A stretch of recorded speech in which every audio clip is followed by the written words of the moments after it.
Olá, na nossa segunda da literatura de hoje, eu trouxe para vocês esse livro da Chimamanda Adichie, que é uma escritora nigeriana, e o título é O Perigo de uma História Única. Muito interessante, por sinal, ele é curtinho. Nossa, assim, brevemente você passa aí na leitura. Eu vou começar, inclusive, lendo um pouquinho aqui da orelha do livro para apresentar essa obra e também para a gente entender quais são as reflexões que ela nos traz. O que sabemos sobre outras pessoas? Como criamos a imagem que temos de cada povo? Nosso conhecimento é formado pelas histórias que escutamos. E quanto maior o número de narrativas diversas, mais completa será a nossa compreensão sobre determinado assunto. É propondo essa ideia de diversidade, de diversificarmos as fontes do conhecimento e sermos cautelosos, ao ouvir somente uma versão dos fatos, que Chimamanda concebe a palestra que foi adaptada agora para esse livro, O Perigo de uma História Única, que foi aí uma fala dela em 2009. 10 anos depois, o vídeo é um dos mais acessados da plataforma, com mais de 18 milhões de visualizações. Ela vai trazer aqui diversas historinhas sobre essa perspectiva de como é perigoso, né? Nós temos um olhar aí único sobre um povo, sobre uma cultura, sobre qualquer coisa da vida, na verdade, não é? Então é necessário nós termos aí essa reflexão de que nós precisamos diversificar esse olhar e através de várias aí fontes de pesquisas, várias leituras, vários olhares. E aí eu vou ler para vocês aqui um trechinho, não é, como eu faço toda segunda, e nessa parte, inclusive, que ela vai falando um pouco da sua trajetória. Sou de uma família nigeriana convencional de classe média. Meu pai era professor universitário e minha mãe era administradora.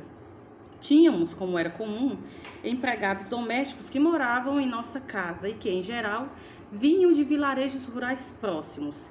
No ano em que fiz 8 anos, um menino novo foi trabalhar lá em casa. O nome dele era Fide. A única coisa que minha mãe nos contou sobre ele foi que sua família era muito pobre. Minha mãe mandava inhame, arroz e nossas roupas velhas para eles. Quando eu não comia todo o meu jantar, ela dizia: coma tudo. Você não sabe que pessoas como a família de Fide não têm nada? E eu sentia uma pena enorme deles. Certo sábado, fomos ao vilarejo de Fide fazer uma visita. Sua mãe nos mostrou um cesto de palha pintado com os desenhos lindos que o irmão dele tinha feito. Fiquei espantada. Não havia me ocorrido que alguém naquela família pudesse fazer alguma coisa. Eu só tinha ouvido falar sobre como eram pobres. Então ficou impossível para mim vê-los como qualquer coisa além de pobres. A pobreza era minha única história deles.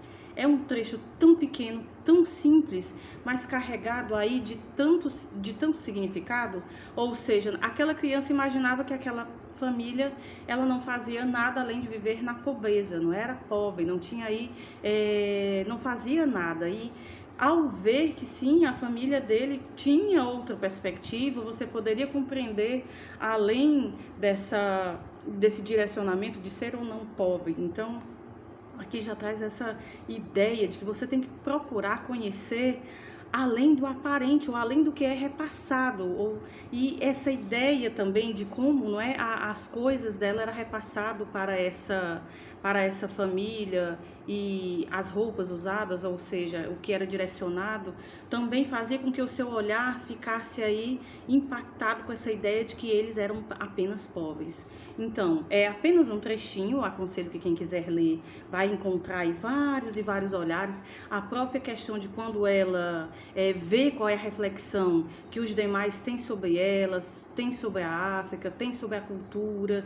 e o interessante é que é convidado aí a que todos façam isso, né? Procurem além dessa história única. O que você sabe sobre mim, ou o que eu sei sobre você, é apenas uma apresentação, uma direção. Isso não te define por completo, isso não pode te apresentar como um todo, não é? Nós temos aí vários direcionamentos, então é necessário quebrar essa visão única do que você tem sobre uma pessoa, de um povo, de uma cultura, de uma religiosidade, de qualquer meandros aí das nossas vidas.